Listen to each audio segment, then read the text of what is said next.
نحمده ونصلي على رسوله الكريم اما بعد اعوذ بالله من الشیطان الرجیم بسم اللہ الرحمن الرحیم۔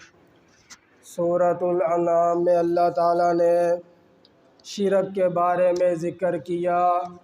اللہ تعالیٰ نے 18 انبیاء کے نام لیے۔ اللہ تعالیٰ نے 18 انبیاء کے نام لیے: ابراہیم علیہ السلام، نوح علیہ السلام، داؤد علیہ السلام، سلیمان علیہ السلام، ایوب علیہ السلام، یوسف علیہ السلام، موسیٰ علیہ السلام، ہارون علیہ السلام، زکریہ علیہ السلام، یحییٰ علیہ السلام، عیسیٰ علیہ السلام، الیاس علیہ السلام، اسماعیل علیہ السلام، یونس علیہ السلام، لوط علیہ السلام، اسحاق علیہ السلام، یعقوب علیہ السلام۔ اللہ تعالیٰ نے ان کے 18 نام لیے اور ان کو اللہ تعالیٰ نے فرمایا اگر تم نے بھی رب العالمین کے ساتھ شرک کیا ہوتا تو تمہارے سارے اعمالوں کو ہم ضائع کر دیتے۔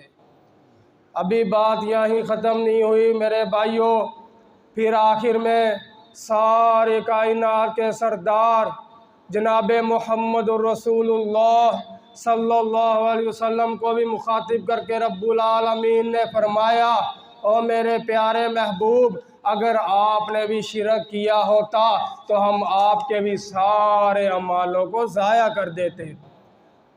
نبی علیہ السلام کے بارے میں یہ سوچنا بھی گناہ ہے کہ وہ شرک کر سکتے ہیں، لیکن نبی علیہ السلام کو بھی مخاطب کر کے کیوں فرمایا؟ کیونکہ اللہ تعالیٰ نے ہمیں سبق دیا، اے ایمان والو رب العالمین کے ساتھ شرک نہیں کرنا۔ اللہ تعالیٰ اکیلا ہے، اکیلا تھا اور ہمیشہ اکیلا رہے گا۔ نہ اس کا کوئی بیٹا ہے، نہ وہ کسی نے پیدا کیا، نہ اس کو کسی نے پیدا کیا، وہ اکیلا تھا، اکیلا ہے۔ پھر آگے نبی علیہ السلام نے فرمایا میری ساری زندگی جان اور مال، میری موت، میری قربانیاں اللہ تعالیٰ کے لیے ہیں۔ پھر آگے سورہ اعراف میں اللہ تعالیٰ نے ذکر کیا جنت اور جہنم کی دیوار کا، جو جنت اور جہنم کے درمیان ایک دیوار ہے۔ نبی علیہ السلام نے فرمایا اس دیوار کے اوپر جو لوگ ہیں وہ کون سے لوگ ہیں؟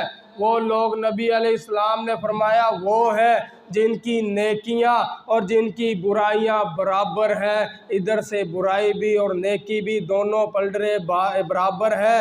نبی علیہ السلام نے فرمایا نہ نیکیاں جہنم کی طرف جانے دیتی ہیں اور نہ برائیاں جنت کی طرف جانے دیتی ہیں۔ تب یہ کب تک ہوگا؟ جب تک رب العالمین کی طرف سے کوئی فیصلہ نہیں آ جاتا۔ یہ دیوار کا نبی علیہ السلام نے اللہ تعالیٰ نے اس میں ذکر کیا۔ پھر آگے اللہ تعالیٰ نے پیغمبر بھیجے، قوم میں پیغمبر بھیجے لوگوں کی ہدایت کے لیے۔ نوح علیہ السلام کو بھیجا اللہ تعالیٰ نے۔ نوح علیہ السلام نے اللہ تعالیٰ کی دعوت دی، توحید کی دعوت دی، اپنے قوم والوں کو، اپنے لوگوں کو کہا اللہ کی طرف آ جاؤ، وہ اکیلا ہی ہے، وہی خالق اور مالک ہے، وہی رزق دینے والا ہے، اللہ کی طرف تم آ جاؤ۔ وہ آگے سے کہتے ہیں ہمیں تو ہی غلط لگ رہا ہے، ہم تو صحیح ہیں۔ اس بات کی وجہ سے اللہ تعالیٰ نے ان کے اوپر عذاب بھیج دیا۔ پھر ہود علیہ السلام کو قوم عاد کی طرف بھیجا۔ یہ وہی لوگ ہیں جن کے قد اتنے بڑے بڑے تھے، جن کی عمریں اتنی بڑی بڑی تھی اور جن کی طاقت اتنی تھی۔ انہی کی قوم سے ہود علیہ السلام کو بھی ان کی طرف بھیجا۔ انہوں نے بھی اللہ کی توحید کی دعوت دی، انہوں نے بھی آگے سے انکار ہی کیا۔ اللہ تعالیٰ نے ان کے اوپر بھی عذاب ڈال دیا۔ پھر لوط علیہ السلام کو قوم کی طرف بھیجا۔ ابراہیم علیہ السلام کے بھتیجے تھے۔ یہ وہ قوم تھی جو مرد سے زنا کیا کرتے تھے۔ لوط علیہ السلام ان کو روکا کرتے تھے کہ اللہ سے ڈر جاؤ، اللہ کی طرف آ جاؤ۔ لیکن انہوں نے آگے سے جواب کیا دیا؟ انہوں نے کہا یہ پاک اور صاف رہتا نہیں ہے، اس کو اٹھا کر بستی سے باہر پھینک دو۔ وہ گھر چلے گئے۔ گھر میں دو فرشتے آئے، انسانی شکل میں، خوبصورت لڑکوں کی شکل میں آئے، پیغام دینے آئے کہ آپ اپنے گھر والوں کو لے کر یہاں سے نکل جائیے، اللہ کا عذاب آنے والا ہے۔ لیکن لوط علیہ السلام کی جو بیوی تھی وہ قوم کے ساتھ ملی ہوئی تھی، اس نے دیکھا کہ خوبصورت لڑکے آئے ہوئے ہیں، وہ بھاگ کر گئی لوگوں کے پاس کہ میرے شوہر کے پاس تو بہت خوبصورت لڑکے آئے ہوئے ہیں، جا کے ان کو پکڑ لو۔ لیکن لوط علیہ السلام نے اپنے گھر والوں کو لیا، وہاں بستی سے نکل گئے۔ رب العالمین کو اتنا غصہ آیا، پہلے آسمان سے پتھروں کی بارش کی، پہلے ساروں کو مار دیا، پھر اس بستی کو زمین سے اکھاڑ کر آسمان کی طرف لے گئے، آسمان سے الٹا کر کے بستی کو نیچے گرا دیا، اور اس عذاب کے اندر لوط علیہ السلام کی بیوی بھی شامل تھی۔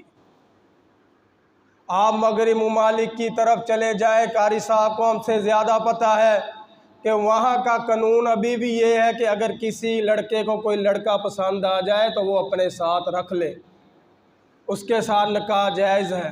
یہ مغرب کی ممالک کی طرف ان قانون بنا ہوا ہے، اگر لڑکے کو لڑکا پسند آ جائے تو وہ اپنے پاس رکھ لے۔ لیکن نبی علیہ السلام نے فرمایا جب لڑکا زنا کرتا ہے، جو زمین ہوتی ہے اتنے غصے میں آ جاتی ہے کہ رب مجھے حکم دے میں اپنے اندر ان کو غرق کر دوں، اتنا بڑا یہ گناہ ہے۔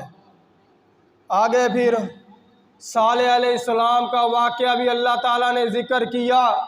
صالح علیہ السلام کو بھی اللہ تعالیٰ نے قوم کی طرف بھیجا، انہوں نے بھی اللہ کی توحید کی دعوت دی۔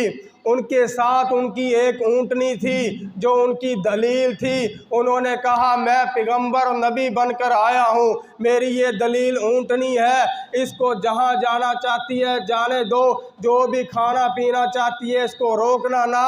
لیکن ان کی قوم والے نے کیا کیا، ان لوگوں نے کیا کیا، اونٹنی کی ٹانگوں کو کاٹ دیا۔ رب العالمین کو اتنا غصہ آیا، ان کی قوم کے اوپر بھی عذاب بھیج دیا۔ نبی علیہ السلام سے پہلے جتنے بھی پیغمبر آئے، جتنے بھی انبیاء آئے، ساروں نے ہی توحید کی دعوت دی کہ رب العالمین کی طرف آ جاؤ۔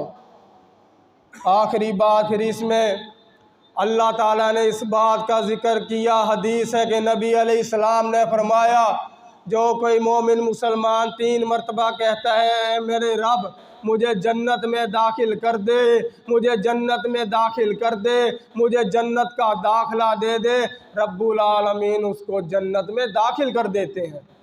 اور جو کوئی دن میں 3 مرتبہ کہتا ہے کہ میرے مالک مجھے جہنم کی آگ سے بچا، مجھے جہنم کی آگ سے بچا، مجھے جہنم سے بچا، رب العالمین اس کو جہنم کی آگ سے بچا لیتے ہیں۔ ان چیزوں کا اس پارے میں ذکر ہوا۔